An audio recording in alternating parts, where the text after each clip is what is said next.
So guys, ito ang lahat na pamili ko. Tatlong Ferrero. Lim sana eh, pero saka na lang yung lim. Chocolate ang importante sa akin. Lim. Saka na lang yun.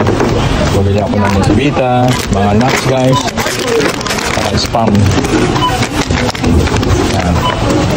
Tignan natin kung magkano kakabutin ko lahat at mga vitamins. Yan. Tapos siguro itong dab. Tignan natin kung aabot lahat. Okay guys. So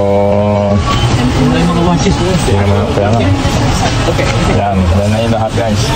Tignan natin kung magkano kakabutin to lahat. Guys, baka umabot ng $400. So tignan natin. Alright. So hanggang sa muli mga ka-lifestyle. So see you. Bye-bye. Okay, so guys, ito na, nakalabas na ako ng Costco. Guys, ito lang naman yung pinamili ko. Napakagaan lang itong buhatin, mga karekta. Ilang bag na naman yan. Ayan o. Oh, yan yung uwi kayo sa Pinas. Oh, tingnan nyo naman.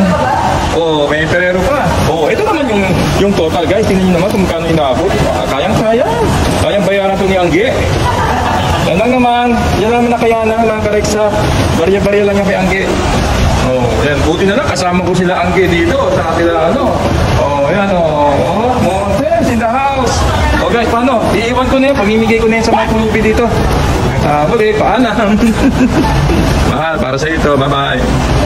A few moments later. Oh, mahal, ito pa lang nailalagay ko. Kulang pa. Siguro mga isang sako pa pwede may lagay dito, mahal. Mga isang sako pa may lalagay dito. O, diba? Ayos.